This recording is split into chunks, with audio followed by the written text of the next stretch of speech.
Week 5 in the NFL best ball fantasy football season was chaos. Multiple 50-point games, at least on DraftKings. Huge performances everywhere. A couple of potentially notable injuries. Some bounce back performances from some underperforming offenses. Lots to cover and recap what's news and what's noise. We're going to get you covered with all that tonight on Monday Night Best Ball here on Spike Week. Let's do it.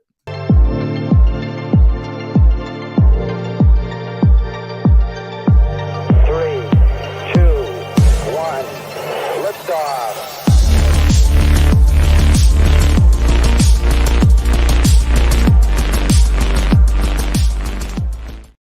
The comments, Rob, I was just going to bring those up.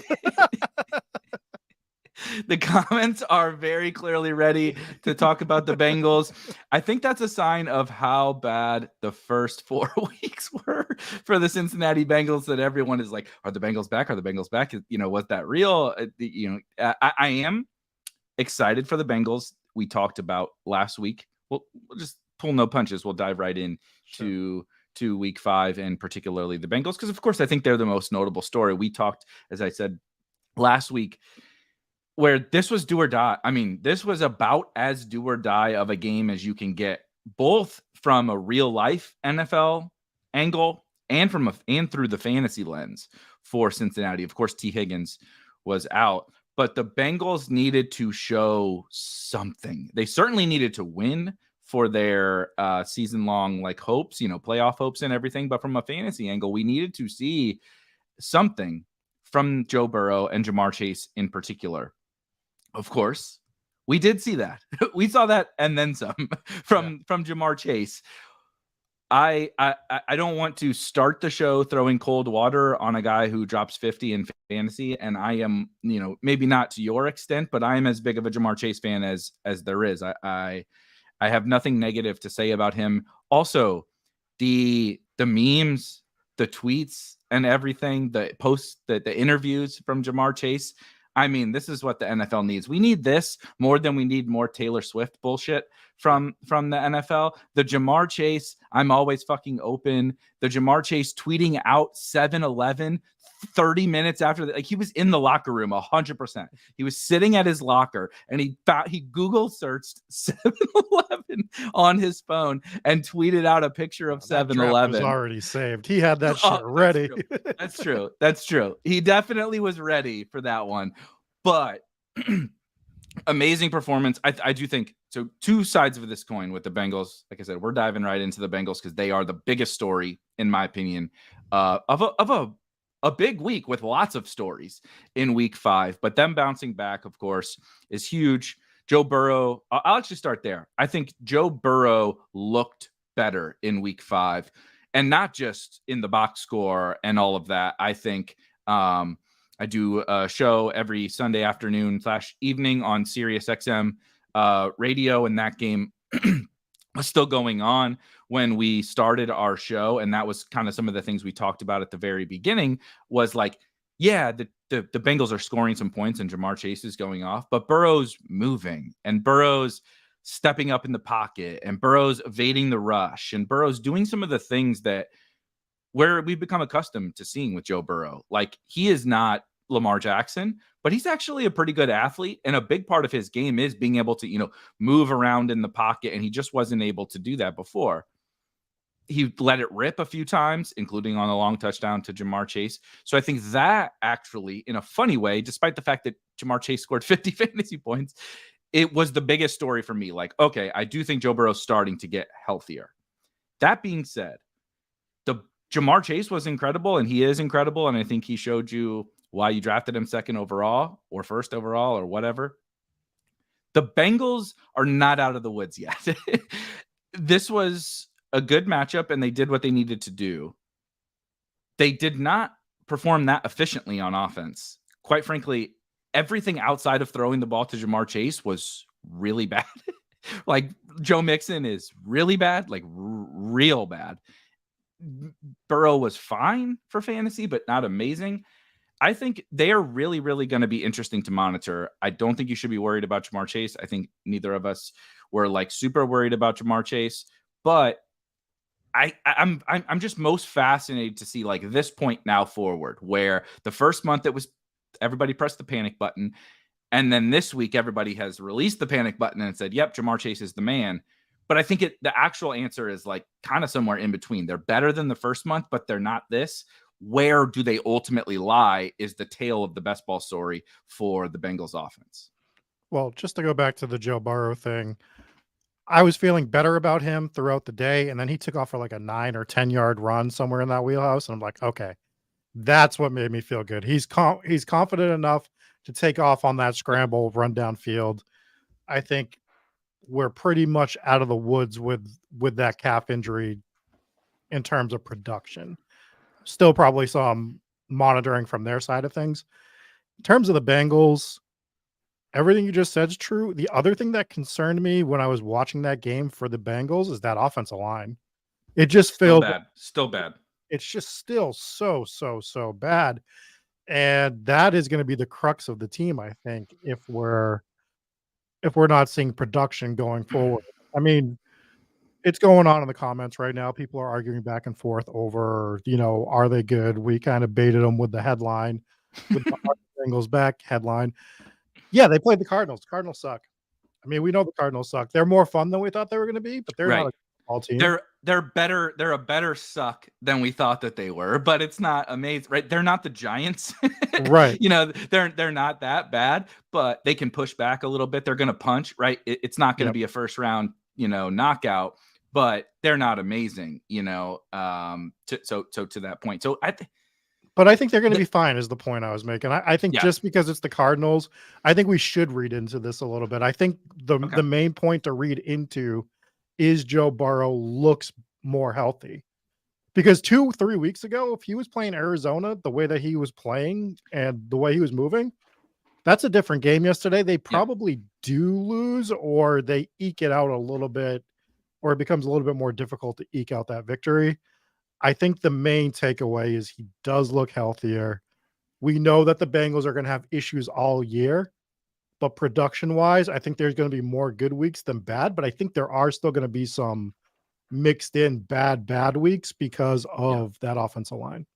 Like in 2 weeks when they play the San Francisco 49ers is probably not going to be great. And then in 3 weeks, they play the Buffalo Bills. That being said, they've suffered quite a few injuries on defense. But I do think the Bengals have gone from like every week lock and load, you're going to get good games from their offense, to it's going to be a little bit up and down. And that's not just the offensive line. It's not just one thing. It's not just Joe Burrow's injury. It's not just the offensive line. It is some natural attrition on their offense, right? I mean, Samaje Perine is obviously not a superstar, but Joe Mixon is terrible. Like he's objectively the worst starting running back in the entire NFL. Like I haven't like ranked them or anything, but he's certainly towards the bottom. From an efficiency standpoint, he's one horrible. Of the worst. Yeah. He's terrible. There's not like, that doesn't mean, I'm not trying to say if you drafted him and like, we don't have to get triggered. If you drafted him in best ball, I don't think he was necessarily a bad pick. He did get steamed way too much for my liking, which kind of saved me. But I think that Tyler Boyd looks really dusty to me. I watched that game pretty intently in the afternoon. He looked good on the touchdown that got called back, though. So like I'm kind of in between on Boyd a little bit. That play, he looked good. There was an offensive holding call. He gets there yesterday if that doesn't get overturned. So I don't think he's great. I think Tyler Boyd is who we thought Tyler Boyd was, though, where he's just I don't think you're going to get a 30-point game out of Tyler Boyd ever again, if we ever even got one. But in terms of where you drafted him, I still think you're going to get usable weeks out of him. And I think the problem for me with Boyd is this was the ceiling scenario. Maybe Chase being out is the actual ceiling scenario, but good matchup, missing one of your top two guys. Trenton Irwin is the wide receiver 3. You still can't run the ball with Joe Mixon. You score almost 40 points or whatever, 34 points. And he's like, I know, like you said, even with the touchdown, it wasn't like, oh baby, what a big Tyler Boyd week. It was like, it reminds me of Curtis Samuel, right? Curtis Samuel scored 18 fantasy points on Thursday night. You're happy, because that's a good game for Curtis Samuel. You're not happy because that's an explosion game. And so it's not a great indicator of things to come. I do just want to hit on Mixon just really, really quickly. I think Updog mentioned it. He had the highest expected fantasy points on the entire week for all running backs. Now, expected fantasy points is a little bit of a fluky metric because every goal line rush is worth a ton of expected fantasy points because you're expected to convert 1 yard rushes for touchdowns, right? It's expected to be a 6.1, not quite 6.1 points, but pretty close. And every time you get stuffed, that's negative. That's a huge, huge negative. That being said, he got stuffed over and over and over at the goal line. And that is a little bit of their offensive line, but it is also quite a bit of Joe Mixon. And I do wonder, I hold some Travion Williams and Chase Brown bags. And so, that's maybe seeping into my brain, but to kind of wrap the Bengals stuff, I do wonder if the Bengals get wise eventually to the fact that it can't get worse. It we overuse that phrase, but it cannot get worse than Joe Mixon. At what point do we see some Chase Brown, some Travion Williams, some Chris Evans, some Fournette, something, please God, anything else, because they need some juice. And I'm not saying those guys provide it, but we know Mixon doesn't. Well, I would assume that they're going to keep Mixon in there for now based on protection for Joe Burrow more than anything. They're He's just a bad pass protector too. I know, that's but why they're P. Ryan comfortable played. with him. but it's more like an oh shit, we know Joe Mixon knows the offense. Right, Chase Brown isn't the answer for that either. Right. Yeah. Right. So I think it's just more this is our best case to keep him as healthy as possible. And when they're fully ready to denote that he is healthy, maybe that's when we start to see these guys work in a little bit more, or to the point Hacker made in chat, they go out and sign a Leonard Fournette or something like that to try to kickstart this offense a little bit, or they do the smart thing. And we can use this as a transition to the other game. The Giants need to trade Saquon Barkley. They have to, right? Because of this season is done. They're toast. We just talked about how the Arizona Cardinals are bad. The Giants are awful. They are really, really bad. Horrible. And they should have lost by 130 points yesterday, and they didn't somehow. That's a morale win for them. But they need to trade Saquon, because what are we doing? What are we doing otherwise? You signed him to the franchise tag. You can't sign him long term. You have to rebuild this squad. This Daniel Jones signing is gonna get everybody fired. Shout out to Daniel Jones, by the way, for getting the bag before this atrocity of a season. Yeah. I mean, he's bad and the team's bad, right? So when he does have time, he looks like absolute garbage, which is not often, because usually by the time he snaps the ball, someone's coming off that edge and he's getting blasted. This dude's getting blasted from the backside way more than I've ever seen any quarterback get hit. It feels like in an offense, right? He's as soon as he catches a shotgun snap or he drops back one step, he's just taking and that's why he's out. They couldn't protect this guy for anything. Yeah, and now he's hurt. Yeah, and now he's hurt. This team's done. They're dusted. I'm not saying Dayball's not the answer, but what they're doing with this roster is not the answer. So it needs to change. And I think if we drafted, luckily we weren't drafting Giants high other than Saquon, really. Even Daniel Jones was still mid rounds, 10th round or something. Mm-hmm. So I mean, that's great for us in turn. Well, I guess Waller did get steamed, right? He did become, and I wasn't buying it. I was not buying that Waller shit. I was he felt he was the epitome of the guy that signed a contract and just stopped trying, in my opinion. And that's why they shipped his ass. If you weren't good enough to stay on the Las Vegas Raiders, they didn't want you. How many red flags do we need to hold? That is Pennywise the Clown standing with a bouquet of red balloons that are all just red flags, right? If you're getting traded from the Raiders, you're nah, he's not trying hard enough. They are the epitome of a franchise that doesn't try. So I wasn't buying the Waller stuff, thank God, because I got nervous. Everyone got me real worried about this Darren Waller thing towards the end, not having Darren Waller, and it's just done there, man. And on the flip side, Dolphins are just the Dolphins. Right? Yeah, the Dolphins. I listened to Stealing Bananas with Sean Siegel and Ben Gretsch while I walked the dogs, literally right before this show, and I haven't finished their whole episode. But Sean said something that I thought was in typical Sean Siegel fashion, witty and funny, but kind of like slides under the radar. That was like the Dolphins should have scored 70 again, but they felt the need to force the ball to Jalen Waddle 10 times. It was like they could have just, ran the ball with A-Chain or thrown it to Tyreek, but Waddle was the squeaky wheel. He's the one guy who hasn't, he's the star. He's awesome. I'm not trying to slight Jalen Waddle, and I have tons of Jalen Waddle, but the Dolphins only scored 31 or whatever. Yeah, 31, and it was it felt like every play was about to rip off for a big one, except when they threw the ball to Jalen Waddle, who had 10 targets on the game. The other thing about the Dolphins that I think is funny is Raheem Mostert averaged just a ho-hum 6.5 yards per carry, and he looks like a bum on that offense. Compared to that team. Yeah. I mean, they are it is. And this is not hyperbole, and I am the king of hyperbole, but they are a video game offense. Literally, the top 10 fastest recorded sprint speeds in the entire NFL by next gen stats are all Dolphins, and they keep topping each other. It's a fucking competition on the team between Tyreek and A-Chain. Mostert's in the top 10, but he can't.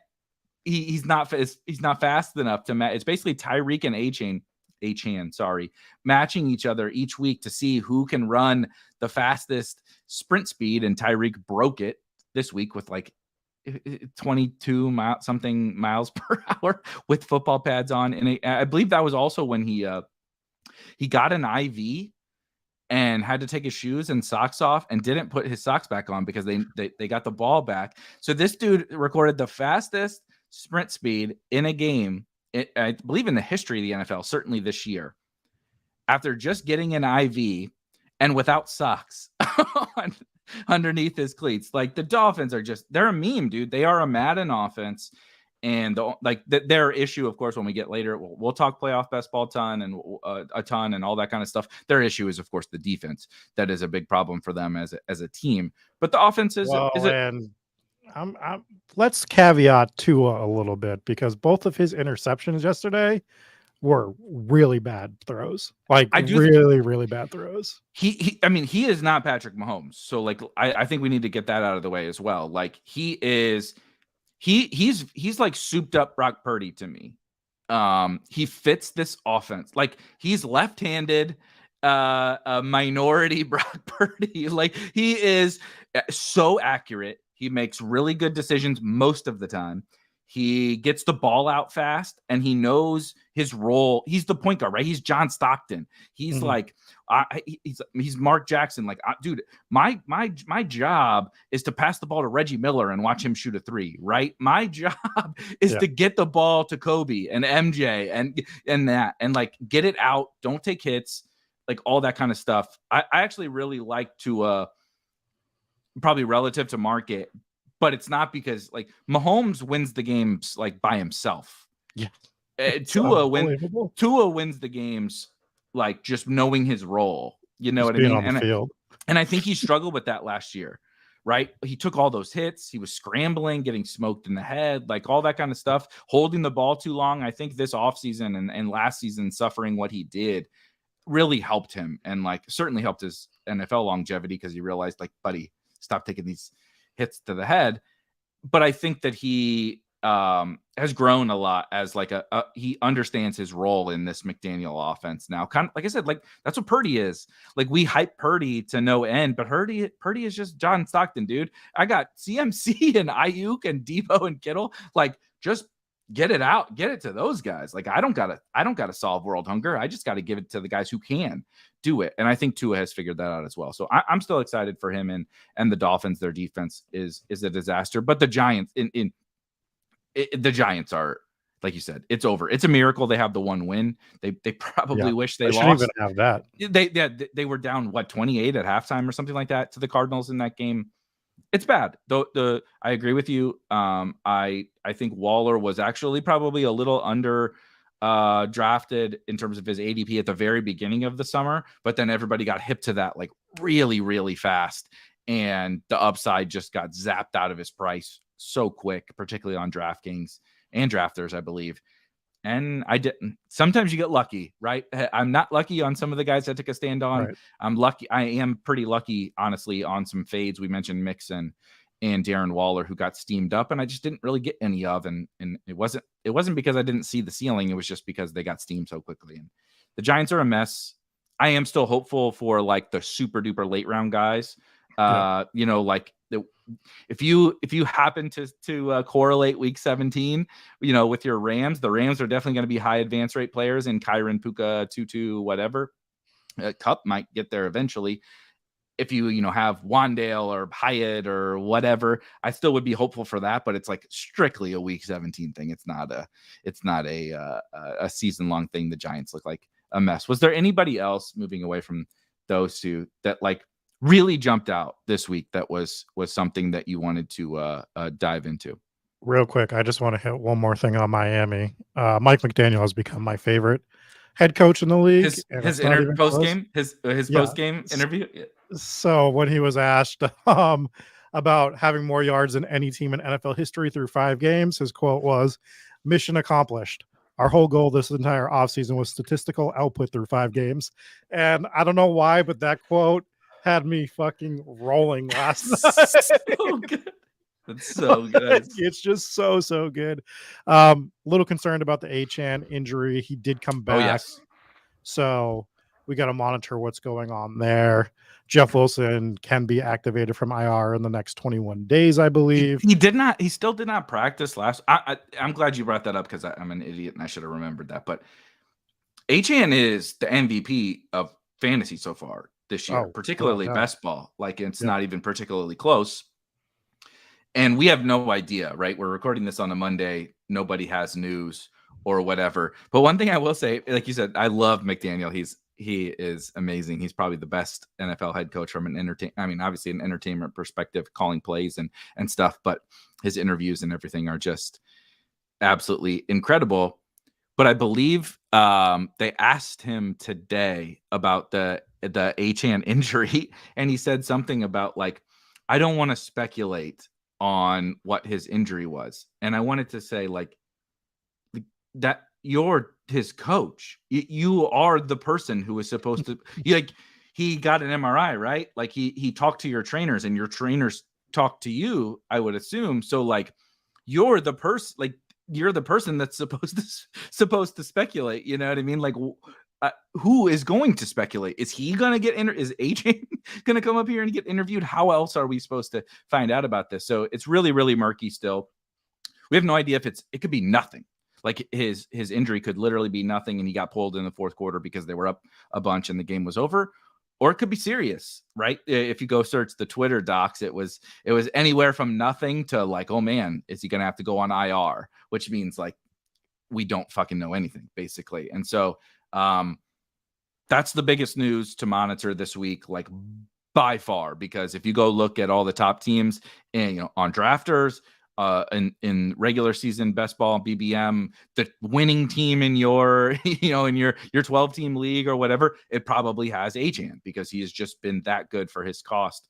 And so if he does miss time, even 2 weeks or something like that, it is huge, especially with the bye weeks getting here, which like we talked about last week, things get crazy once the bye weeks start. I didn't expect it to get as crazy as week 5, but things are about to get crazy. If we take away basically the MVP, right? Like think about if we took away Josh Jacobs last year, like for a month in the middle of his big stretch run, like how much things would have changed. That's what Achane is right now. And so just, we don't have that yet. Maybe we'll have it tomorrow for our show, but huge, like industry shattering injury news with Achane if there's anything that's very serious with him. All right. Do we want to keep going with injuries? There's a few games I definitely want to hit on, but let's hit on that Chiefs Vikings game because since we're talking about injuries, there was 2 big ones in this particular game.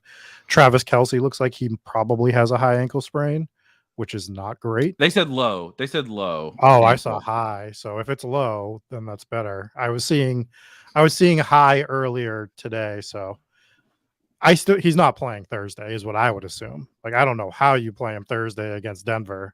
That's a good question. Right. Like, so that's going to be interesting. And the other side of the ball, the Jefferson injury, it's a hamstring. Not great. Really bad for everyone. Cause we see in the comments, with the Jefferson injury, does that mean Addison to the moon? And I don't think so, because I think there's players that are really important to their offense, but Jefferson provides so much for that offense. I think it's gonna make that entire team offensively like crumble a lot. Like, I just don't see I don't see them being able to do what they normally do. Now, I think Addison gets more opportunity and all that for sure, Yeah. but that team is going to be in big trouble if Jefferson's not out there. Yeah, I mean, you can't remove Justin Jefferson. Yeah. It's just like look at the Bengals. Like if you removed, I'm not saying T. Higgins is better than Addison, right? Or Hawkinson, I guess, as the secondary option. But like if you remove Jamar Chase from the Bengals, like it's bad. Like they would not have beat the Cardinals this week if Chase was out and T was healthy. The Vikings, it's that and then some, because they don't have a T. Higgins. Addison is fine. He's a rookie who has not commanded targets really to a special level. Hawkinson is a tight end who is a good player, but it's not you cannot sustain an elite level offense with those two as your focal points. I believe it was Brandon Powell that led them in targets after Justin Jefferson went down. Jalen Reagor was getting to play. I mean, think about that. Like, and nobody wanted Jalen Reagor, and he has not done anything in the NFL. So I'm hoping it's nothing. Hamstrings can be the same thing as the Achane thing. Like, hamstrings can be nothing. He might practice Wednesday or something. I would be stunned if he practiced Wednesday, but you get the point. Like, he could return to practice this week, and it's not a big deal, just a little tweak, right? Or this could be devastating. This could linger. It could be a multi-week injury. It could be a 1 week injury, but he comes back, right? Remember, Cup's injury was a hamstring, and he re-aggravated it during camp, right? Like well, I'm not trying.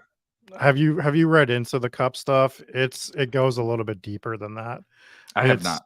Okay, so the Cup thing wasn't just a hamstring. They think that he might have the same thing that, and shout out to Rich Rebar, because I heard him talking about this. There's concerns that he has the same injury that what's his name, Rocky Baldelli from the MLB. Oh yeah, had. That's a name. That's a name. I haven't heard that. I'm pretty sure I drafted him the year he was totally went from all-star to stone dust in a fantasy baseball league. Yeah, and he had this like muscle fatigue deficiency thing, and there's concern that that's what Cup has. We haven't confirmed that or anything, but dude, he wasn't flying to a specialist in Minnesota just for, a hamstring injury or something like that. There's something else that they're more concerned about. So I'm just pointing that out, because the Cooper Kupp thing, he looked phenomenal yesterday. We'll get into it, but I don't know if we're fully out of the woods with him for the rest of his career, and you might see him retire earlier than you would expect him to retire. And I know he's older. He's also almost 30. Yeah. So he is older. I think it gets lost because he was an old prospect. He was like 24 as a rookie or something like that. And then he was kind of a late breakout too. So like he seems like he's like 26 or something, but he's not. So yeah, that's definitely something to keep in mind. But just in terms of JJ, it's like I said, it's just kind of similar to the agent. We got to wait and see. But these are scary things to have happened. I'm not trying to incite fear or anything, right? With Achane and Jefferson, they've been clearly incredible, both so far this year. Jefferson living up to the 101 and Achane living up to kind of all the prospect type. But it could it's possible if those two are actually hurt and miss time, even if it's a couple weeks, the shakeup in the best ball landscape is going to be crazy. Like that's the thing we don't think about enough during the off season and all of that, is this chaos that happens during the course of the season, right? Because the best players who score the most points generally don't get hurt, but that doesn't mean that's the best and most impactful players or the players that are scoring the most points per game, right? Mhm. Like Achane is probably going to score the most points per game. I guess CMC like is going to score the most points per game, or Eckler, really, I guess. Like there's guys who are so impactful, but especially the later round picks like Achane, where it's like, yeah, but what if he misses the next month? Like we'll look back and be like, oh, he was a good pick, but he wasn't amazing. And it was like, no, he was fucking amazing. He was he was still the best pick, right? Like Breece Hall last year might have still been the best pick in fantasy. It's just, it didn't work. And this week just reminded me of that, with a bunch of guys kind of getting dinged up that have been superstars, like absolute superstars. Well, if you had said at the beginning of the year, you're going to get Devon Achane, I'm not going to tell you how many weeks, but he's going to put 100 points into your lineup throughout the year. You would have been like, cool. 12th round pick, 11th round pick, and he's going to be inactive in week 1. Yeah. You would have said, sign me up, because you're thinking that's probably over the course of 7 or 8 weeks. He hit my lineup. And then if I told you he's going to get you 100 in only 3 weeks, you would still be like, well, yeah, I'm definitely taking him, because what if that's the playoff weeks, right? Like he's been phenomenal. Like you said, it's going to be a shakeup. He's probably dragging some teams that drafted like Nick Chubb or J.K. Dobbins, or a lot of the guys, to be honest, early that are just either hurt or not paying off. And if he's not playing, it's going to be time to, as you said, see what you actually have. And it's sad, but it is what it is with the Achane stuff. And going back to the game we were talking about, the Chiefs Vikings game, Mahomes just refuses to hit MVS and stride. He just will never do it. It will never happen in our career, in their career. He had him wide open in the end zone again yesterday. Underthrows him, gets the PI, but I was sitting there losing my mind. I'm like, he had the man beat by 5 or 6 yards. He got the PI because he had to come back to the ball. It's like, why is this the only guy you can't hit? It's unbelievable. It's just so unbelievable. It's funny you say that. I was on Sirius at the time, and we have a chat with the producers, because we're hopping in and out of live look-ins to games. We were live looking on the Chiefs game, and I'm just, I can't curse. There's, I have to be a good citizen and stuff on the radio, and I'm just we're all sweating our fantasy teams and all that kind of stuff, and I'm just in the chat, like the one of the producers is rooting for KJ Osborne and tilting his face off, and when I saw I lost it. I was just like, how this is a fucking, like, at this point, this is a joke. Like, Patrick Mahomes is the best quarterback maybe of all time, Hall of Famer, the best quarterback in the NFL, and MVS is a meme. I understand he's not very good. He does one thing well. He's going to get open 2 times a game down the field. And this fucker literally never, ever, ever throws a good pass. And it's always underthrown. Always. Overthrown is not good. Underthrown is better than overthrown. But the underthrown part is so frustrating as a viewer to watch, because it turns into PI. And that makes you feel worse. Like, I was so frustrated. MVS should have like 3 70-yard touchdowns this season. And that's easy to say, right? Lots of guys should have touchdowns or shouldn't have touchdowns or whatever. But, Rashee Rice looks good. I'll try to be positive about it. Reduce snap share again, though. It's so weird. He's good, though. I think the Chiefs are the trickiest egg to crack in terms of that, because it's not always just about, are you the best? Are you the best player? Are you the most impactful player? Right? Justin Watson played tons of snaps last year, even though he wasn't doing shit. MVS is a little bit similar, but I would say Rashee Rice is the guy I feel the most confident in the Chiefs since Tyreek Hill that is going to be useful for fantasy, and you want him on your teams. Does that mean he's going to turn into a star? No, I have no idea. He could keep playing, 30-40% of snaps. But if you keep producing, and you keep producing with Patrick Mahomes when Sky Moore sucks and MVS is a one-trick pony, and Justin Watson is also a one. It's the thing. MVS gets all the flack. Justin Watson and MVS are the same fucking guy on the outside. They're both going to get open once for a 60-yard play every game. They don't do anything else. And so that's why Rice, except Mahomes throws Watson perfect balls. Every time. He threw him a perfect ball again yesterday. Watson always catches the long one, and MVS always gets PI on the long one every single fucking time. Every time. But anyway, Rashee Rice, I feel really confident, is their most talented wide receiver. And will that shake out? I don't know, but I would want him on my teams, is the long way to put it. Yeah, I think that's kind of all we have to hit with the Chiefs, and we'll see what happens with I assume no Kelsey Thursday night, and a spot that we'd rather them be on the main slate against the Denver Broncos, who are terrible. Breece Hall, we saw it yesterday. We saw the no restriction. We saw 70%, I believe, somewhere right around 70% of the workload, and Breece Hall is one of the reasons I made money yesterday. I ran a four thing parlay or round robin. Sorry, I ran it as a four pick parlay as well, with Breece Hall over 100 yards, David Montgomery over 100 yards, Devon Achane over 100 yards, and I went Bijan over 100 yards and missed that one. But the round robin for the 2 picks, still I cleaned up because of that. And God, Breece Hall he's Breece Hall. He does what he does. The ACL's got to be fine now. Seems fine. Seems fine. But it's perfect. This is the perfect game for that to happen in terms of like a talking point, because I never thought Javonte Williams looked right this season. No. I was fading him because his looked worse. And I think this shows us, for now, because it's advancing every year, but maybe this is how we try to evaluate these ACL injuries, is by basically there's the better case, which was Breece Hall, which was just the ACL, and there's the worst case, which was Javonte Williams. And maybe that's the evaluation point for now going forward between the 2 types of injuries, even though they're both ACL injuries, right? So yeah, I don't know. Breece Hall, it's good.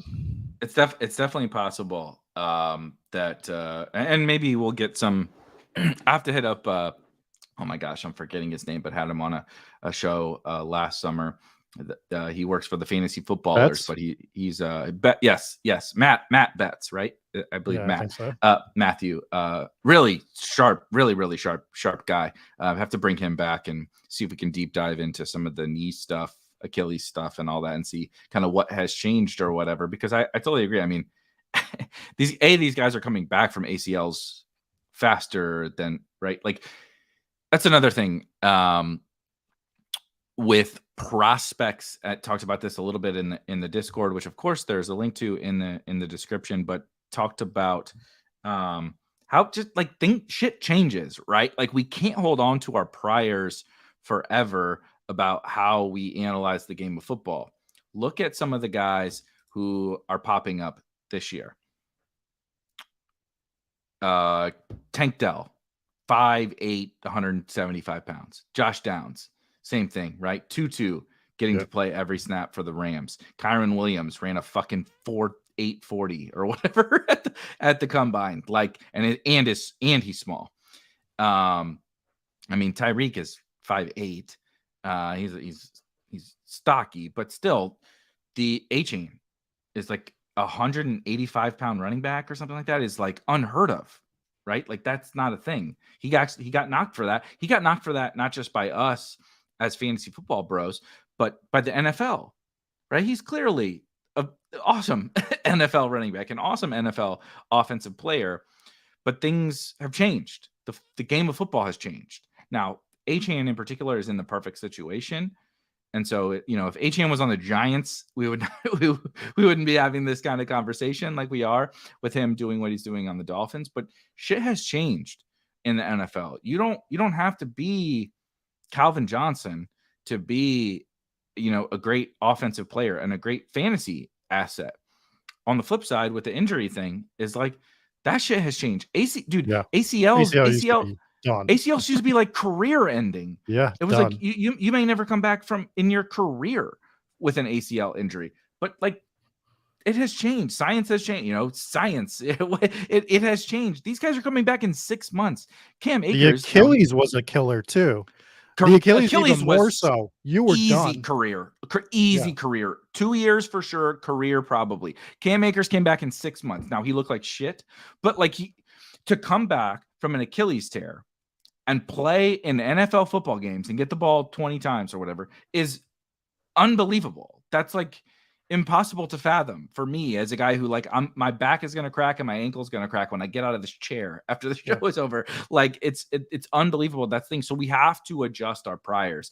And I think that's definitely another lesson, as you said, that I think we treated Breece and Javonte the same, and they were very much not the same. Now, like I said, I'll talk to Matt. I'm writing that down and to see like specifically what is the difference on those kinds of things. But we as fantasy football people are clearly not injury experts. So we treat all the injuries the same, right? Oh, you had a concussion history, right? So people were scared of Tua. You blew out your knee. So we treat you the same as everyone who blew out their knee. You know what I mean? You are a 5'8", 180-pound wide receiver. We treat you the same as every 5'8", 180-pound wide receiver. But we can't do that. Like those are the things that I think like there's not a lot of lessons always through 5 weeks.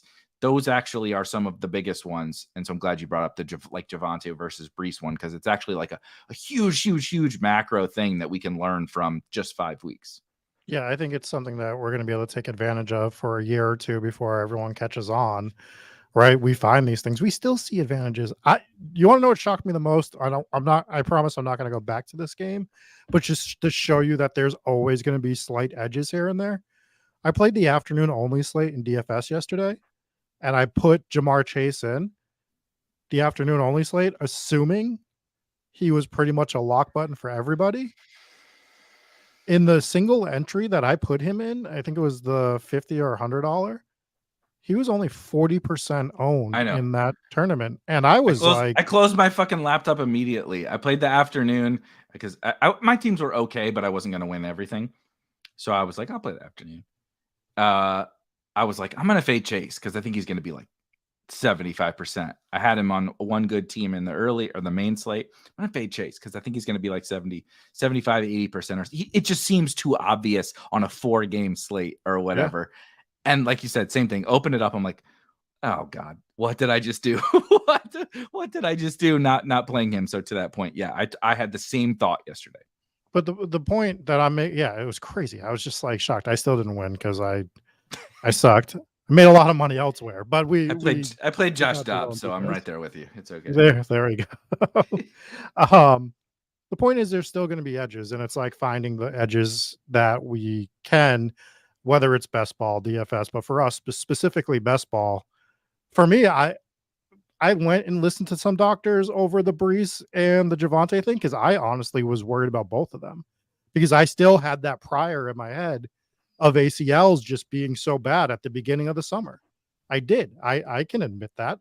And after listening to 2 doctors, I believe that were on with John Daigle, and they were like, essentially like, we're not saying to 100% don't worry about Breece Hall, but he's probably fine. He's probably going to be fine. And if he's not fine, he'll be fine by the beginning of October. And then they were way more concerned about the Javonte one. Like just based on everything that happened with him, they think it was going to take longer for him to get back to what he normally was. And that might be one of those things where he plays this year, but doesn't actually look like himself to the following year.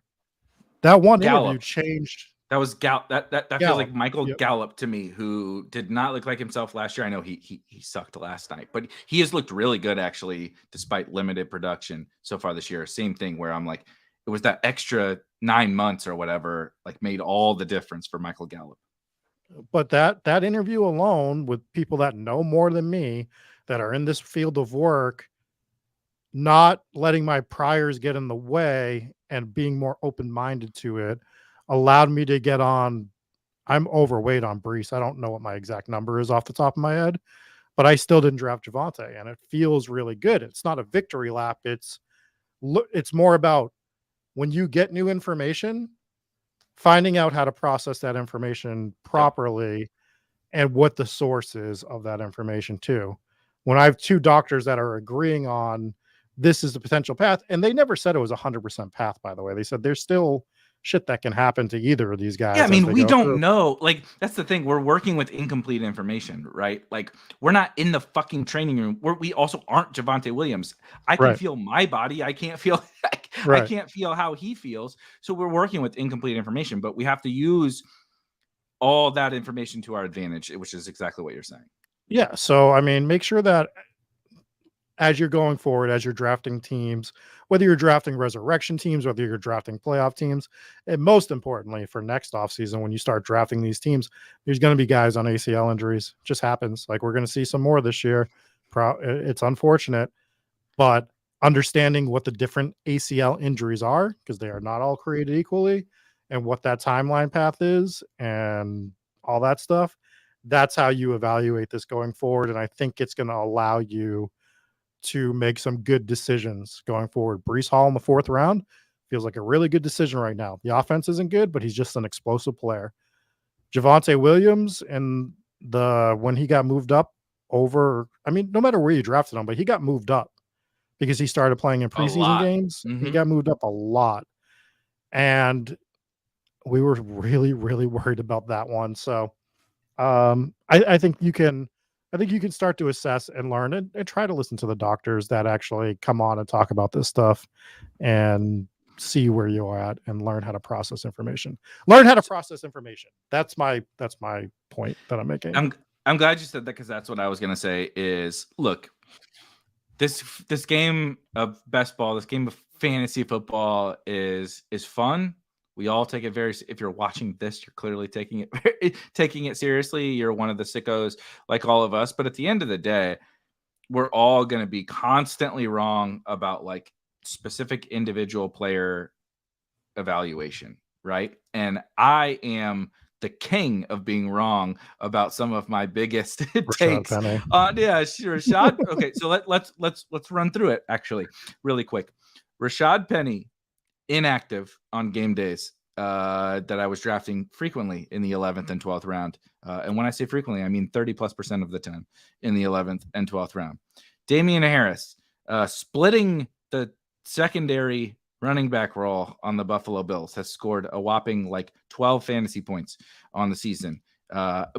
Drafted him more than the aforementioned Rashad Penny. Rashad Bateman, has the Space Jam guys have come down and sucked out his talent to play wide receiver and given it to someone else for I don't know what reason. He has forgotten how to play football. He is a completely useless wide receiver in a wide receiver room that needs lots and lots and lots of help, which we'll get into that game, because Jesus Christ, the Ravens are a mess, right? Go to Trey Lance, go to Darrington Evans, go to Gabe Davis last year. Failed miserably in all of these specific like individual player stances that I believe in. But why are we able to continue to do well at Spike Week? Why am I able to still somehow get a bunch of teams to the finals or make money or whatever? It is what Rob just said. It is processing information and adapting to new information. Kyron Williams is one of my highest owned players of the entire slate, right? So I just mentioned like 5 of my total absolute horrible takes that I'm waving the white flag on. We're digging a grave next to me. I'll hop in because those were horrible takes. They suck. I'm an idiot. But it's about continuing to adapt and process that information. All my best teams, Kyron, Puka, Achane, right? Like all these like total slam dunk hits, buying the dip on George Kittle, which was an amazing, awesome, fun game to watch last night, right? When Kittle's falling, you buy Kyle Pitts hasn't been awesome, but you buy the dip on Kyle Pitts in the 9th round on DraftKings. You get the good game yesterday. I have, just like those kinds of things are why we are successful around here. I'm never going to claim to be the absolute best player evaluator. Neither of us are, or have all the answers, or never miss. We're going to miss all the time. But the whole goal is to be the people that are reacting to the information the best. And I think that is what our strength is here, right? Why do every show that we do where the Rams become a talking point, somebody says, thank you for getting me on Kyren Williams. Thank you for getting me on Puka Nacua or whatever. It's not because I'm not the best prospect evaluator or what. I'm not any of that. It was just reacting to information. It was like, they kind of hate Cam Akers and Kyron's not playing in the preseason. And they liked him last year. And, like you said, Daigle mentioned this about him. And it's like, feel like we should probably take him in the last round or whatever. It's like little shit. It's just little stuff. And I think, again, through 5 weeks, you can't learn a ton about many things, but I think we can learn about that kind of stuff. And so, to the Javonte point, I'm interested to learn more about that and be able to react better to it in the future, because I definitely felt a little naked with the Javonte thing. Like, I like him and I wanted to target him, but I didn't know really how to handle that situation. To your point, that you probably did a little better than me. I didn't draft him a ton, luckily, but the whole goal is like information evaluation and market evaluation. And I think that gets lost sometimes. So I just wanted to kind of reiterate that, because I do feel like that's a strength that we have here, maybe over a lot of other places. Well, the other thing was just to kind of bleed into another game. Do you remember in the offseason we were told we weren't allowed to draft DJ Moore? Do you remember that? That was a thing. We were told we can't draft DJ Moore. DJ Moore is going to be garbage. He's not going to. The Bears are never going to be able to throw the football. And evaluating information on this works out perfectly. What did the Bears give up for DJ Moore? A lot, right? Like they traded to get a number one wide receiver. They going to trade for DJ Moore and not use him? I mean, look, I'm victory lapping his best game of the season. How maybe it'll be the best game of his entire career. Right? Like, but what's the fun though? What's the fun if we don't do it after that? I mean, come on. But the point is, no other receiver even got a catch in that game, I don't think. I think it was just DJ Moore, Cole Kmet, right? And now they had 83 running backs, I think, go down with injury Thursday night. Yeah, you think literally. DJ Moore is not going to be a freaking powerhouse? Like, they're a bad football team that's going to have to throw the ball, that's going to have to move the ball, that are going to turn it over, that it's just going to be a lot of shootout situations. They're going to suck some weeks. But DJ Moore, we had to fade DJ Moore in the 5th round? Who the hell were we taking over DJ Moore in the 5th round? Oh, I'm glad you brought it up, because I didn't want to be that guy, because I was a little bit of that guy over the summer, like pushing back on this whole narrative thing. It is what you just said. I think that the process around fading DJ Moore, I said this isn't victory lapping off of the one big game. I would have told you this a couple weeks ago. Hey, he's had multiple good games. This isn't he didn't just pull Jamar Chase, and frankly Jamar Chase has had good games too, but you know what I mean. He didn't just pull whoever who had scored 0 fantasy points and then had one good. He didn't pull a Dallas Goedert. Okay, he didn't pull a Goddard who scored like 10 fantasy points in the first 4 games and then popped up for 20 this week. He's been good, and the thesis for fading DJ Moore has been spectacularly wrong through 5 weeks. And so it's one of those process over results type of situations. It's the same thing with if you faded Breece Hall, the process, you were wrong. It doesn't mean that you were even necessarily wrong in trying out that process, but you ended up wrong, right? My process on Rashad Penny, on Damian Harris, on Rashad Bateman ended up wrong.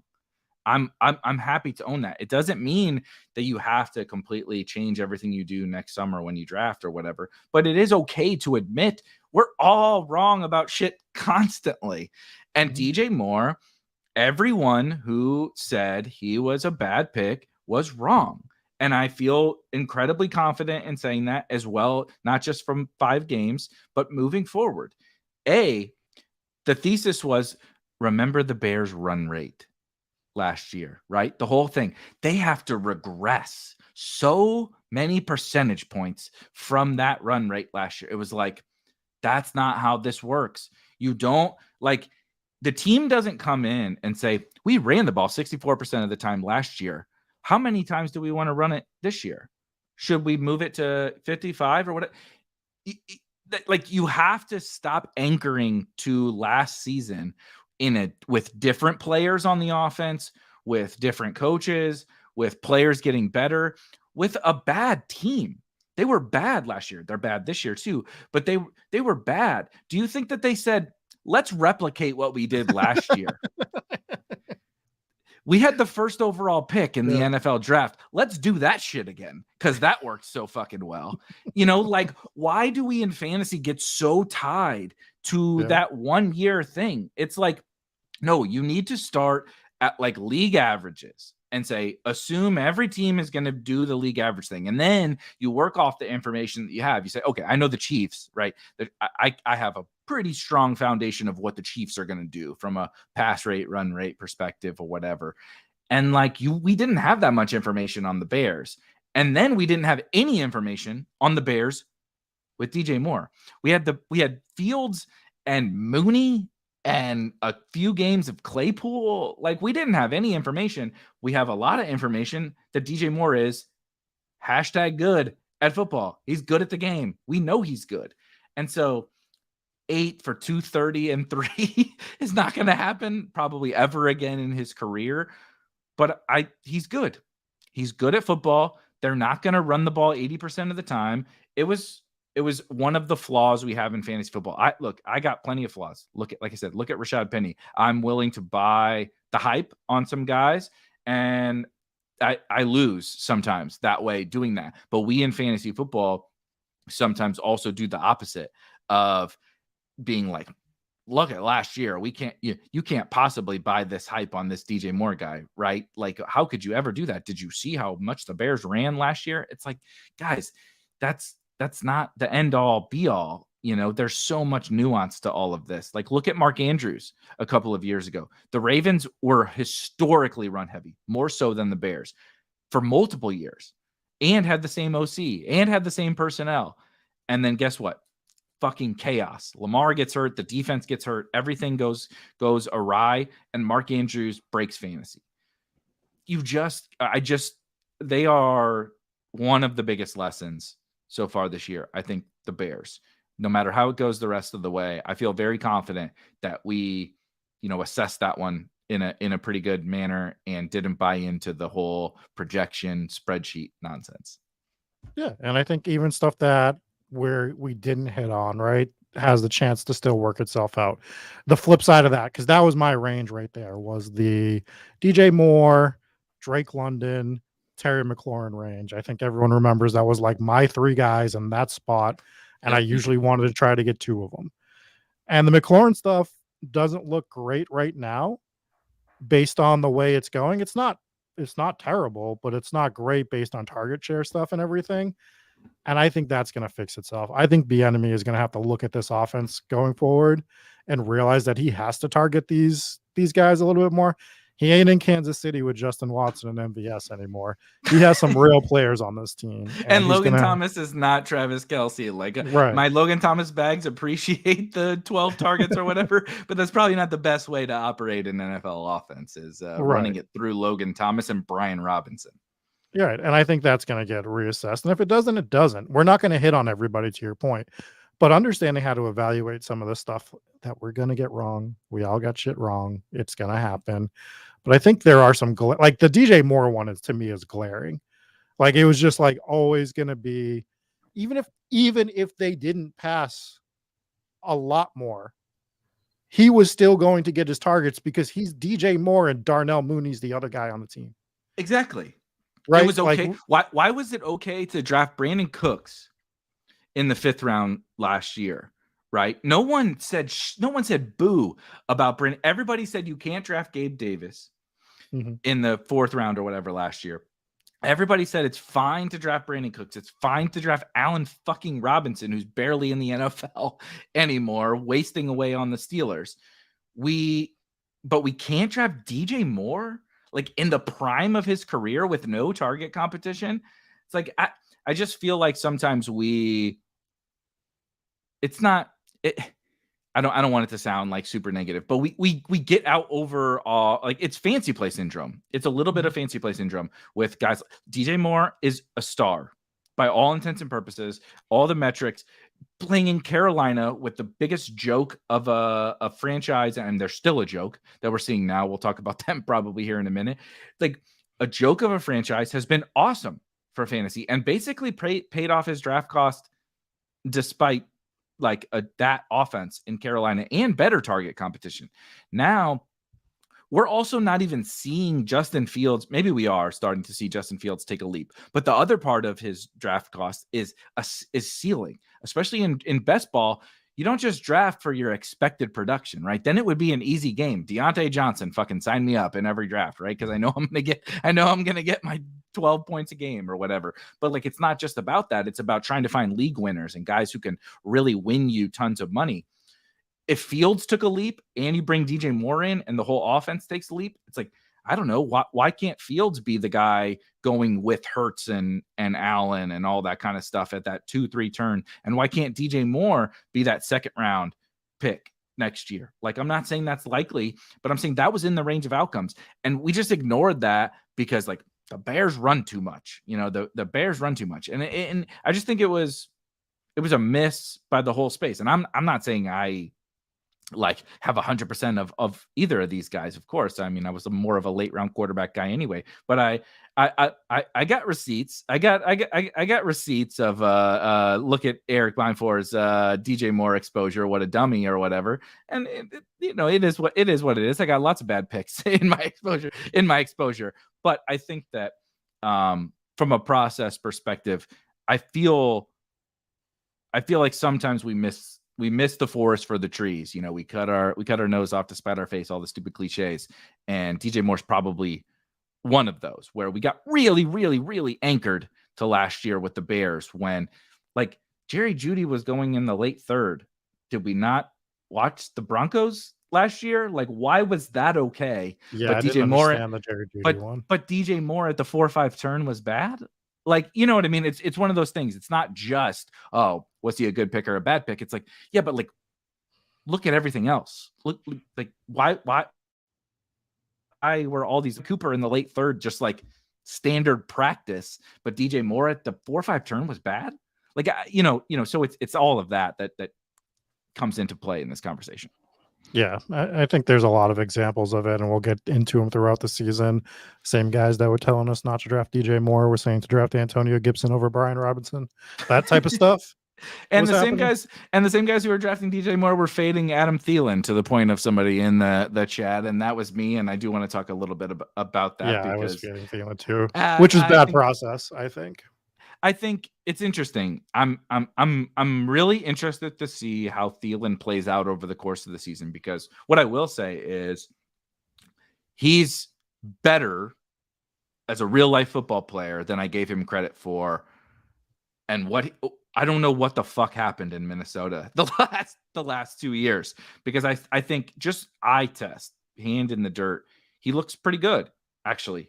As an NFL, he's not a star. He's not, making a ton of big plays, but as like a facilitator, a veteran guy who can help you move the chains and get open, he looks good. And he has not done that in Minnesota the last couple of seasons. So I was wrong about that assessment with him, but this is also maybe the worst team in the NFL. Carolina. Well, that's why I wasn't drafting him, because I was scared of the team. The thesis was not, it's the shitty Devontae Adams thesis that you mentioned. This isn't just like, no one said Adam Thielen wasn't going to get targets to start the year and like probably put up some usable weeks. Now he's dunking on what I thought his ceiling was. Yeah. Like, not even fucking close. This is crazy. So like, shout out to you if you did draft him. I will hold that L. But the thesis was also like, if he's still doing this in week 12, 13, 14, 15, if he's still doing this, then like, I'll really hold my L. But I'm interested to see if that continues, because I would be pretty shocked if it does. Well, it's going to be interesting to see what that team does throughout the rest of the year altogether. They don't feel like they're getting better. Thielen is like the exception on that team right now of anyone doing anything. I know Chark got a touchdown on Sunday, but I think you got to start but they're already tripping that they want a number one wide receiver. So they don't even view Adam Thielen as a number one wide receiver. Right. To that point that we're making, they're going to trade for one. You just traded away DJ Moore, you idiots. What are we talking about here? What is this team? That's my favorite. That is my absolute favorite. When they came out and said, we need to trade for an elite number one wide receiver. You just traded up to get the worst first round pick quarterback out of the entire group. Look how good CJ Stroud is. I know Richardson's hurt, but look at Anthony Richardson. They both look better than Mighty Mouse, Bryce Young. So you traded up to get the worst quarterback. And in doing that, you traded the elite number one wide receiver that you say you now need. Then you had cap space, right? So even if we say, look, DJ Moore wasn't a long-term fit or whatever, that's fine. You spent your cap space on Miles Sanders and fucking Adam Thielen, and you drafted Jonathan Mingo. Tank Dell was on the board. Josh Downs is on the board. Rashee Rice, I believe, maybe. I don't know. I don't remember. But like, there were other better, like, you bungled this thing from Jump Street. The whole deal from the Panthers has been mismanaged, and that's why I like. How does this get better? Like, explain to me specifically how the Panthers offense gets better, defense gets better. Like, the defense, JC Horn's hurt, like Shaq Thompson is hurt on the defense. I kind of like their defensive talent, but they're injured again for the second year in a row. And like, what are you going to do? Give Miles Sanders the ball more? Throw it to Jonathan Mingo more? Like, what? Like, how is this improved? Hayden Hurst? You got Hayden Hurst. Is that going to help? Like, it's bad. You traded CMC and you traded DJ Moore, and your game plan. What? Older. You went older at running back with Miles Sanders. And if he's not older than CMC, he sure as fuck acts older than CMC. And you went Adam Thielen, who's been great. Like we said, he's been fine. But if I told you could have DJ Moore or Adam Thielen, who are you taking? I should fucking hope DJ Moore. If you say Adam Thielen, like, this is not the show for you because you're just wrong. And that's I don't understand their organization as a whole. Like, it is. And I know, like, that's kind of short term for their roster. It's not like they're looking at Thielen for the next 10 years or Miles Sanders for the next 5 minutes at all by any stretch of the imagination. Because God, is he bad. He's so bad. That's the other thing. So this is something I have mentioned, and being serious for a second, with like, why do we not get so down in the dumps over like individual player takes that fail, is because of the process over results thing. And so like some of these upside swings or some of these things that we do in our best ball portfolio over the summer are process related, and they lead you. Sometimes the L's can lead you to the W's, right? So having a process that leads you to certain players who actually do end up failing can also lead you to players in the same archetype who end up being hits. The opposite is also true, right? When you are a player who fades the types of you fade Adam Thielen, but you're fading a cohort of players that are like Brandon Adam Thielen. Cooks. You fade Brandon Cooks. You fade Juju Smith-Schuster. You fade his teammate Miles Sanders, right? You fade Tyler Boyd. You fade all of these guys who are what are these guys doing for your fantasy teams, right? You take Puka and Tank Dell and Kyron Williams and you have misses, of course. Like I said, I have massive, huge misses in the portfolio, but it kind of all nets itself out at the end. And I think that's the thing that gets lost, is like, these idiots said, don't draft Adam Thielen. It's like, yeah, but we said don't draft Thielen and Juju and like you said, Brandon Cooks and all of these guys, Allen Robinson. And we said to not draft all of these guys. It wasn't an assumption that none of them would ever hit. It was an assumption that I don't want to bet on that type of player, right? I don't want to bet on Miles Sanders. I don't want to bet on Najee Harris. Is it possible that one of them hits? Of course. Absolutely. But it's sorry to cut you off, but it's also more likely that if they do hit, it's early and not late. So yes, I'll let you 100%. continue. Right. That's another part of that bet, right? It's like, if I'm going to lose, I'm cool losing in the first 8 weeks. I don't want to lose in week 17. And so if I'm going to bet on the player that can bury me, like Adam Thielen is burying me, he's more likely to do it now than he is likely to do it later. And so that like cohort archetype type analysis is like so underrated in the whole space, where everybody tries to dig in, everybody tries to have a take about every single individual player. And it's like, sometimes you're better off, look, you're going to lose on players. And so if you can lump all those dusty ass old wide receivers, there are going to be guys in there that are not dusty, that produce like Adam Thielen. But like, it's kind of worth it, right, to win. Would you rather be undefeated and try to be undefeated every summer, or win 80% of your games and know you're going to win 80% of your games? It's like, just sign me up for the winning 80% thing and making the playoffs and not worry about, being perfect. And like, you're going to have the L's with Thielen, but I'm going to win 80% because I faded Juju and all those other fucking guys. Right. And so, that's a big thing. I will say probably a million times over the course of the next 6 to 9 Thielen months. drafters weren't taking Achane. Like, that's just the type of drafters that they're. You took, because they Jeff went Wilson. robust. You took fucking Jeff Wilson, or you took Chubb and Derrick Henry, right? With that, yeah. So it's a great point. Which is a flaw on our side too.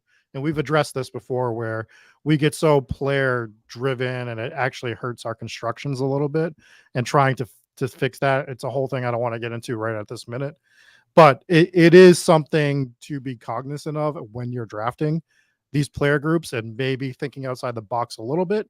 But sometimes the box is the box for a reason. And if you gave me a box of 20 toys for my kids, and which I don't have, but if you did, and only one of the toys was good, I'm still going to think you're an asshole. Right? Like, so like, what is this? What are you doing? Right. 19 of these things are broken. You gave me one good toy. Thanks, I guess. Right. It's the Josh Jacobs thesis of last year. I'm not saying, we've discussed that ad nauseum, where especially when he really, really started to fall, he became a really good pick. But like, victory lapping 4th round Josh Jacobs is like, yeah, but you drafted Najee this year. You drafted Miles Sanders this year. Is like, it's just one of those things where this game is so funny in that you have to understand you're going to be wrong constantly, and you actually have to go into every year knowing you're going to be wrong about lots of things. And so, knowing that, how do you approach it now? Right? It's like, how do I approach this gambling venture knowing I'm going to be wrong about things? Because I know I'm going to be wrong, but I still got to beat hundreds of thousands of other teams. And it's like, if I'm going to be wrong, what do I want to be the most? What am I comfortable being the most wrong about? Adam Thielen or Breece Hall? Like, you know what I mean? Like, Adam Thielen or Tank Dell? Like, I would much rather be wrong about Adam Thielen than Tank Dell. Would you rather be wrong about Adam Thielen or Puka Nacua? Who would you rather have? I would rather have Puka on my teams than Adam Thielen. And Adam Thielen is producing like a monster. But anyway, that's the whole thing. I like this comment from Updog. It's like, when Clayton Tune leads you to Tank Dell, the Tunes, the self-proclaimed Tune squad in our Discord is struggling a little bit because Josh Dobbs came in and has stolen the Clayton Tune thunder. But Clayton Tune, for those that don't know, played with Tank Dell at Houston in college, and I think Tank Dell is the reason why Tank Dell was so good in college, not so much Clayton Tune.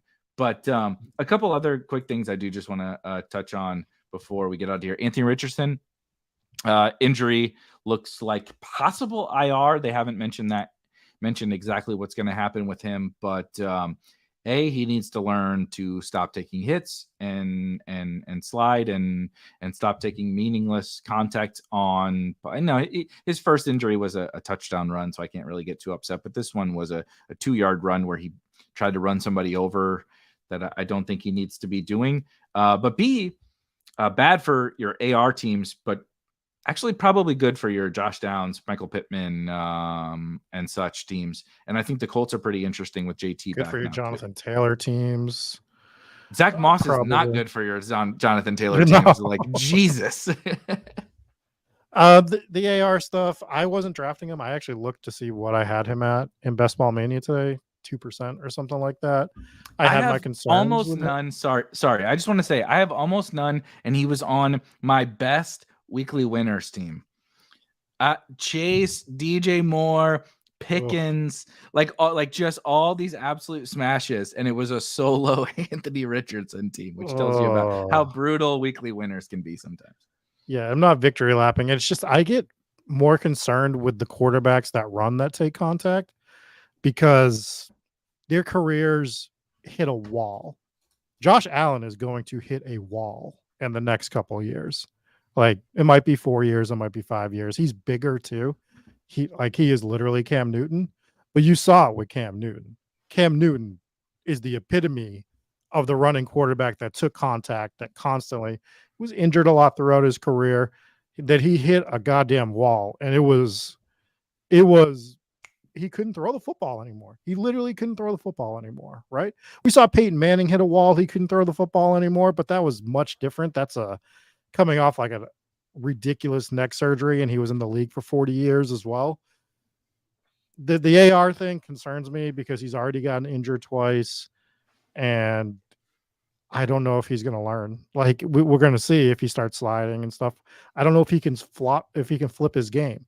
I don't know if he can run like Kyler. It's not natural. That's the thing. It's right. not. You have to learn it. Kyler played.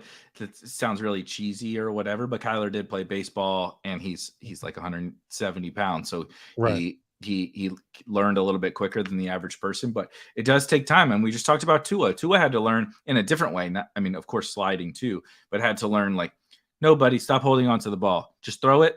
Like, honestly, a fucking interception is better in the regular season than you getting smoked in the head and holding the ball. Like, it's hard. It's so much harder than people think, but they have to learn. Like you said, Josh Allen has to learn. He has to learn because he is obviously the fulcrum of everything that they do. He has to learn. And AR is going to be he is the future in Indianapolis.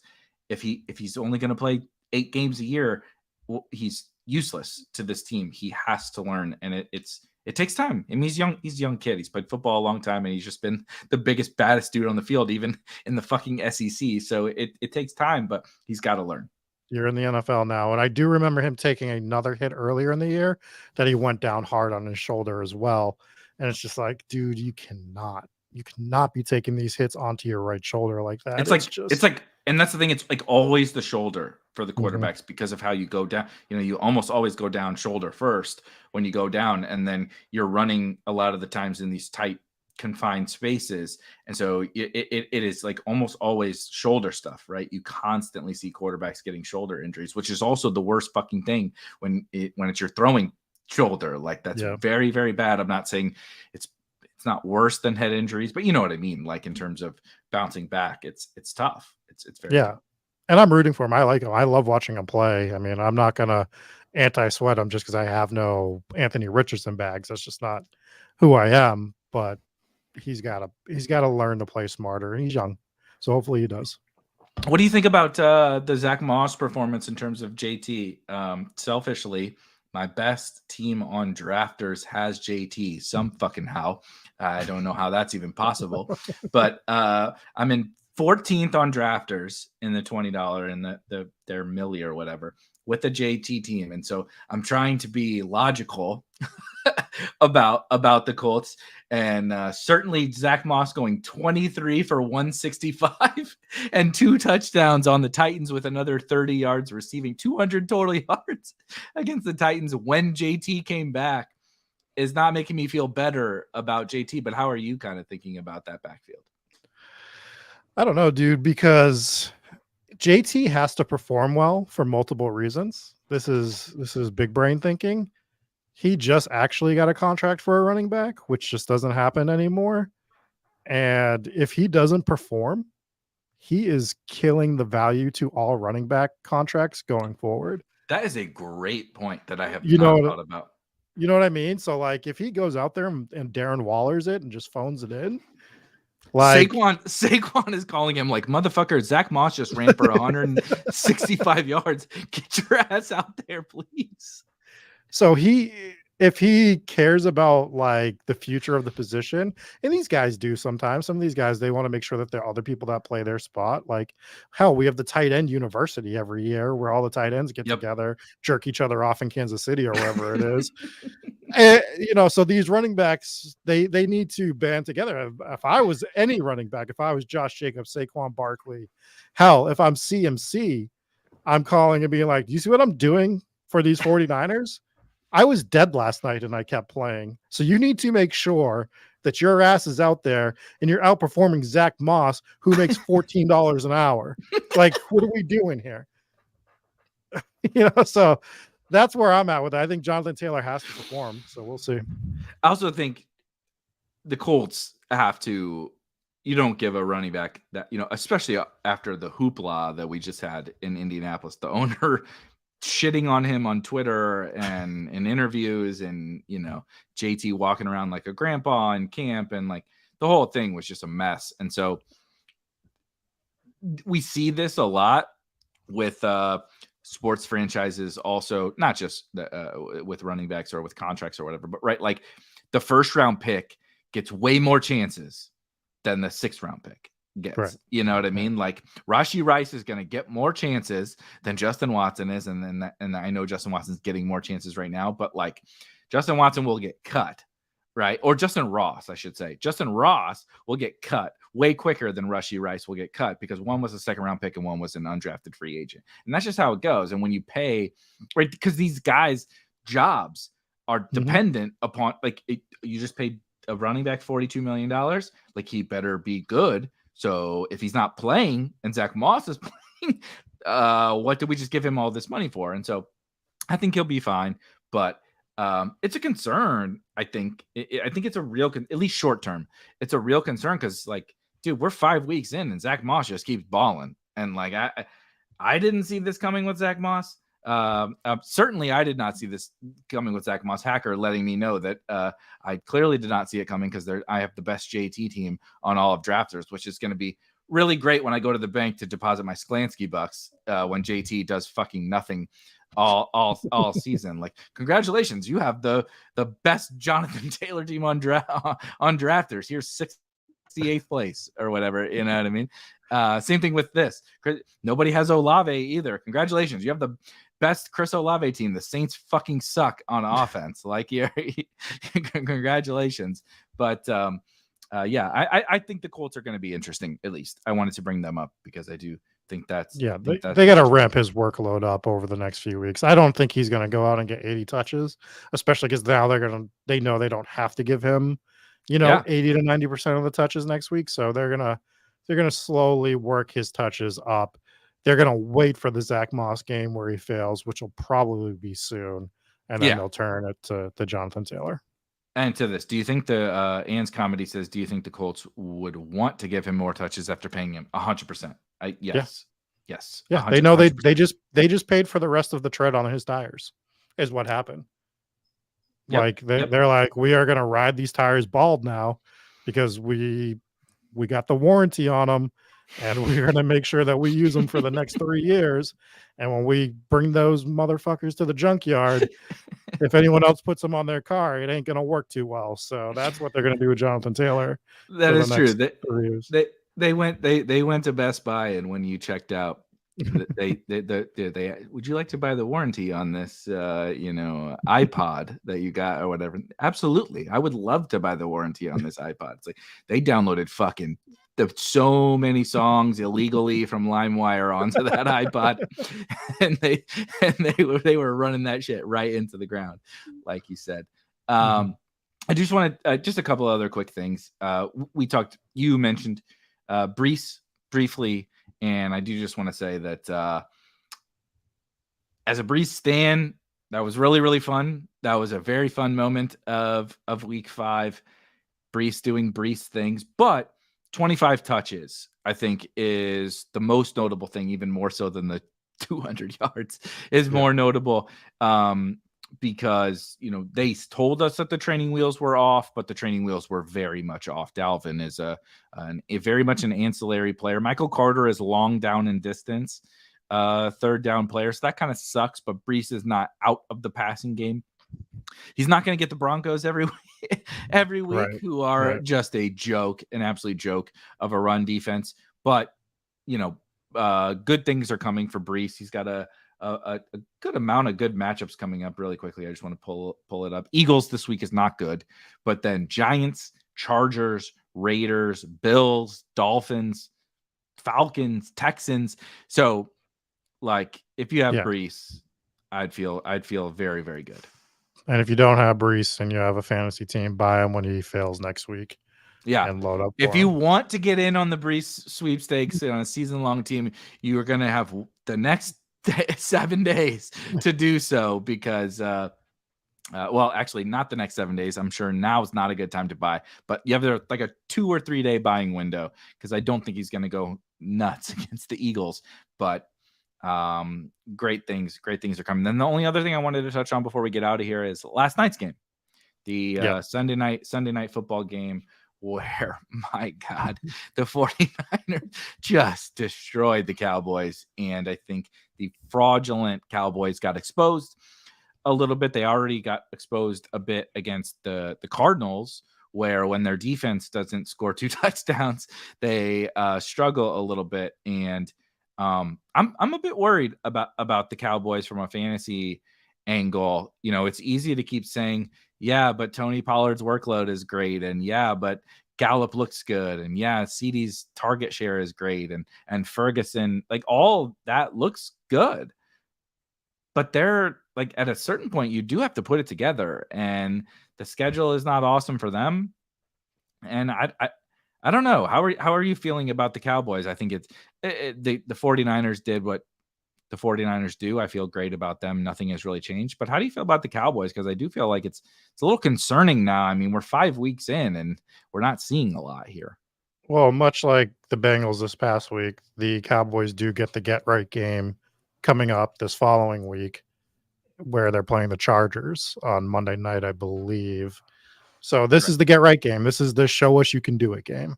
Chargers have a good offense. They can hang. Cowboys defense is beat up.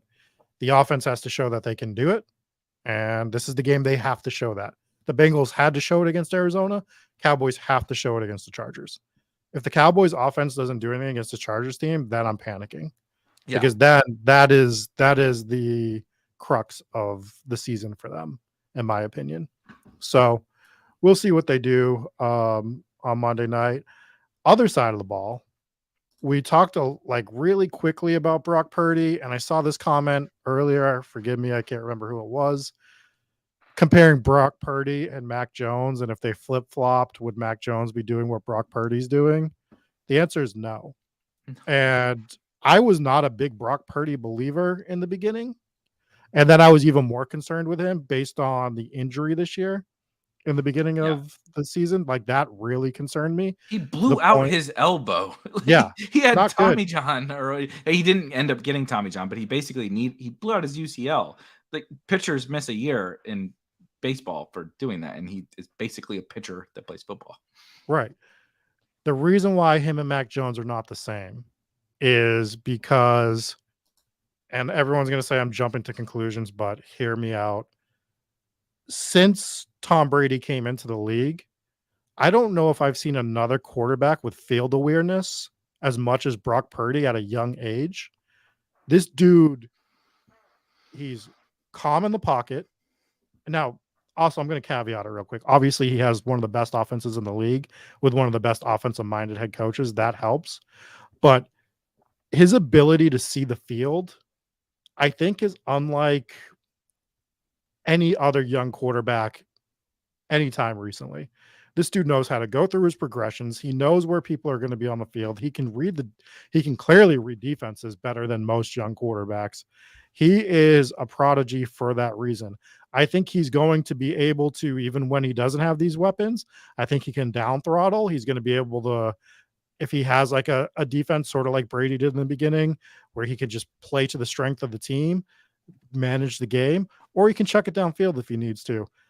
I did not see myself saying this coming into the season. Dude, Brock Purdy is really good. He is a really, really, really, really good NFL quarterback. And that is what scares me the most about the 49ers if you're playing that team, because this dude just sees the field. And there was nothing more evident than watching that game last night.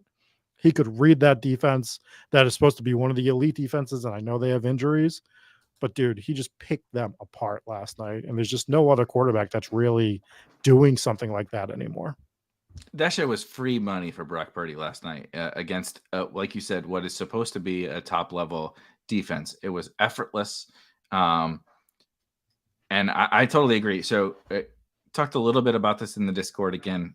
Make sure you're in the Spike Week Discord, link in the description last night. But I think that it's funny because I think that last year the Purdy hype was actually a little bit too much.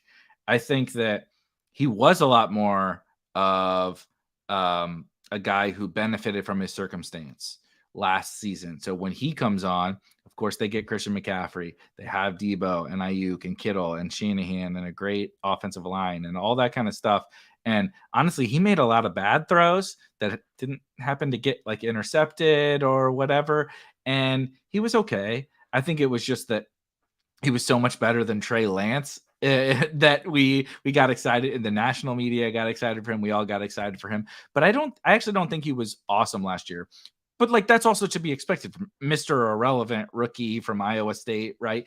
It's understandable. It's not a knock on him. But I do think we got a little out over our skis with Purdy last season in terms of thinking how good he was.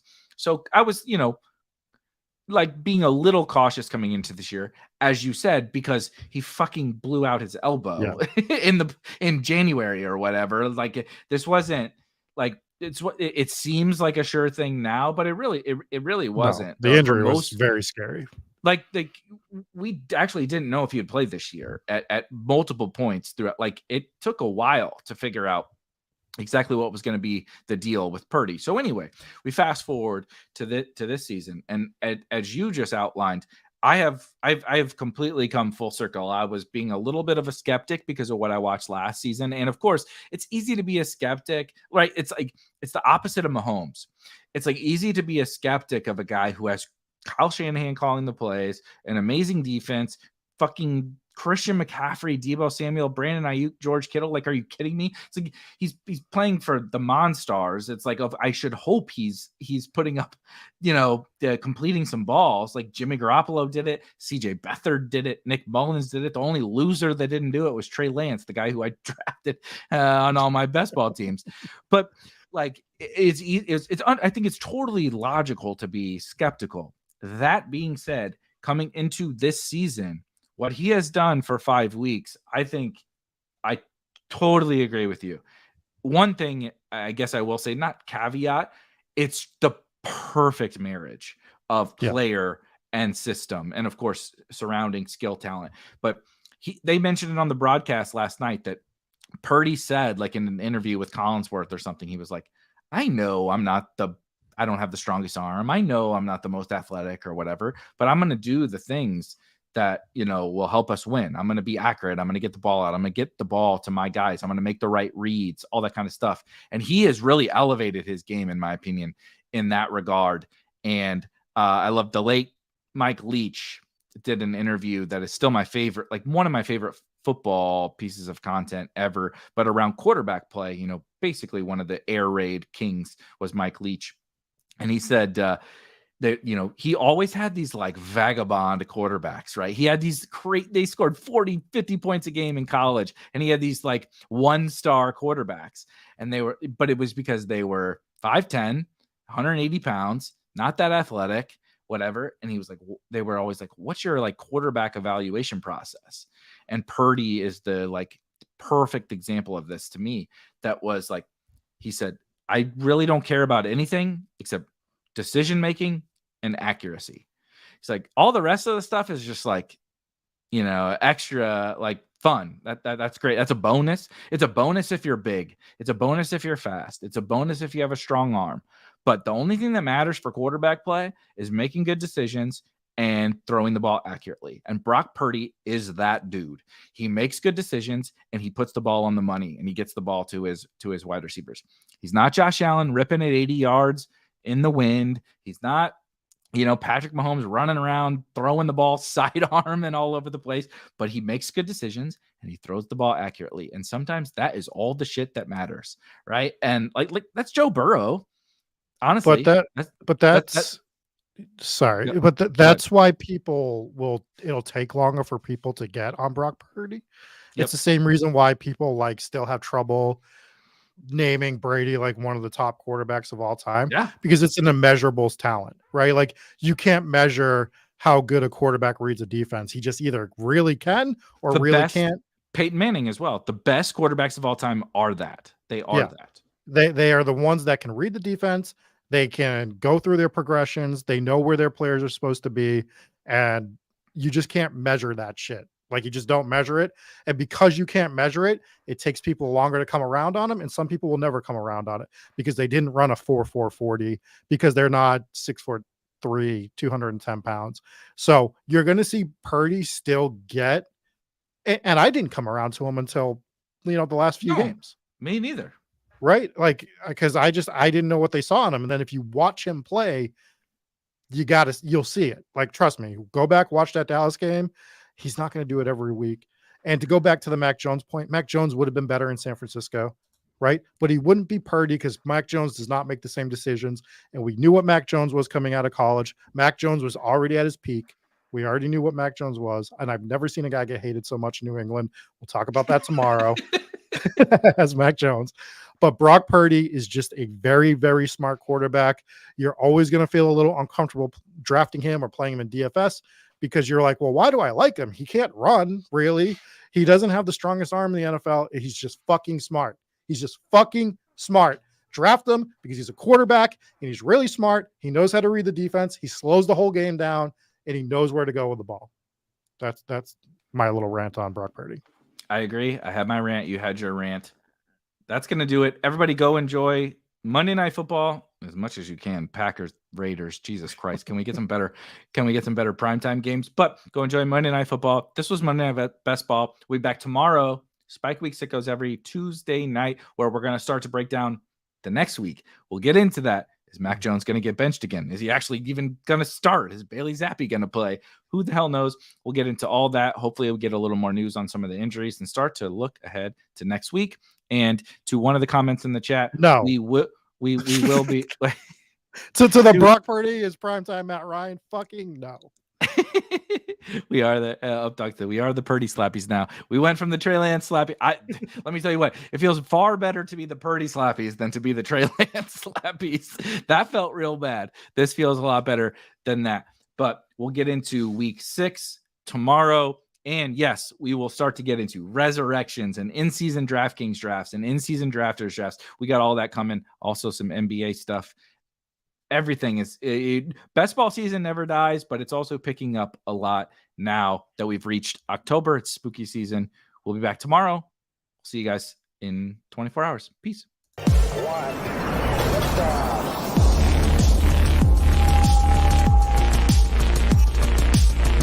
Woo! Those were some spicy takes. Want to stay up to date with all of the other spicy takes we're going to have over here at Spike Week? Why don't you press that subscribe button below? You turn notifications on, we draft a team, boom, you know about it. We have another spicy take, boom, you know about it. You can be there. You can draft with us. You want to stay up to date? That's how you do it. All right, we'll catch you later next time here at Spike Week.